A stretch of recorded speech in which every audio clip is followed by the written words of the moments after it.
ден ученици. Во денешнава училница ќе одржиме час по ликовно образование.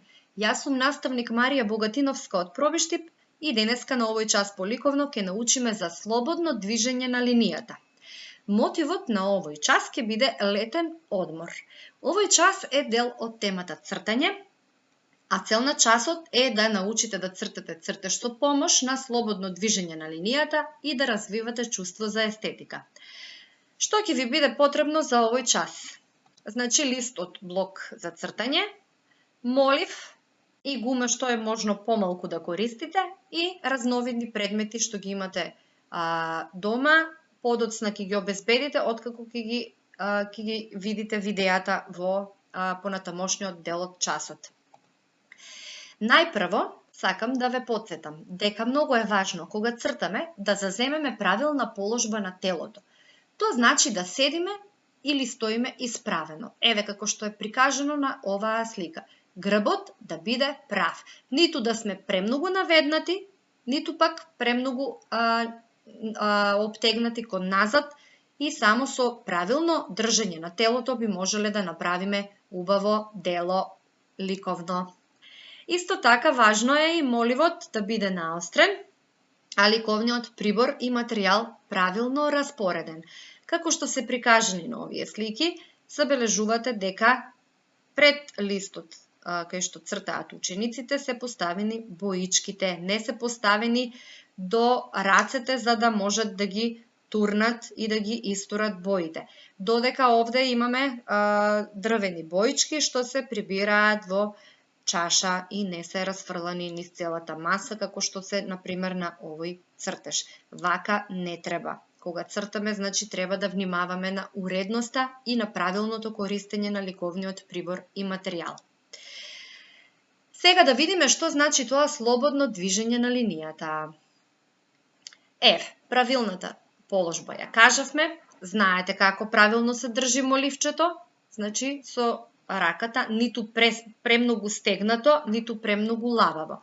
И кога ќе замислиме што сакаме да нацртаме, почнуваме значи да го движиме ниту премногу лабаво, ниту пак премногу да притискаме со моливот. Еве овде се црта срце, овде можеме со брановидни линии да направиме некои бранови, понатаму може да се цртаат ливчиња, моливче, облаче, може да се нацрта дури и петле, без да го креваме моливчето. Тоа е слободно движење на линијата. Еве сега јас ќе ви покажам неколку примери што можеме да нацртаме со слободно движење на линијата. Можеме сами да си ја нацртаме својата дланка. Значи, доколку моливчето го држите со десната рака, што е најчест случај, левата ја поставуваме на листот и го притискаме листот и цртаме. Еве, може и крупче, може и правоаголниче со некаков предмет што ќе го најдете дома. Може да нацртаме, значи, да го отцртаме огледалцето. Еве, гледайте како слободно го движам моливчето без да го прекинувам.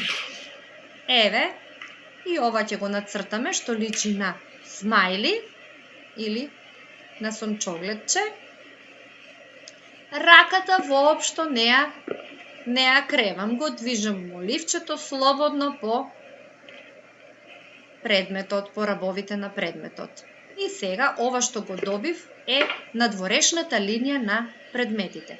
Еве, и ова интересно шишенце од парфем можеме исто така да го отцртаме. Така ќе си најдеш некои предмети во домот, што можеш да ги легнеш на листот и да вежбаш слободно движење на линијата. Значи, раката која што не го држи моливот, го држи предметот. Така, значи, по твоја желба ќе си одбереш, ќе повежбаш, а подоцна и сам ќе нацрташ она што е мотив за денеска, а тоа е летен одмор. Доколку сте биле на одмор оваа година, ќе нацртате, значи, нешто што потсеќа на плажа. Доколку оваа година не сте, па може би сте биле некоја од минатите години. Еве, јас ви нацртав овде еден пример со слободно движење. Значи, забележувате дека овде слободно го движам моливчето и никаде не употребувам гума за бришење. Ете, значи нацртавме бранови, тоест море или езеро, сонцето го нацртавме овде, чадорче, крпа или лежалка, ова се кофички, кантички, лопатки на некое од децата и секако можеме да украсиме, еве со слободно движење на моливчето, цртаме, еве ќе нацртаме една гума за пливање, а можеме да нацртаме и дечиња што се во вода, еве со кренати раце, ќе им ставиме и по една гума за секоја сигурност.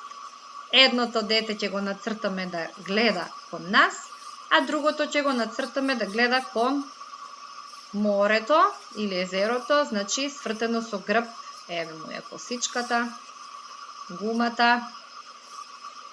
И еве како изгледа, значи, на крајот цртежот. Твоја задача е да се обидеш да нацрташ приближно нешто вака, дел од летен распуст. Може да биде и твоето одење на гости кај некои роднини или баба и дедо, може да биде и дел од планина. Меѓутоа, најважно од се е да прикажеш твоја омилена случка од летниот распуст. Ти благодарам на вниманието.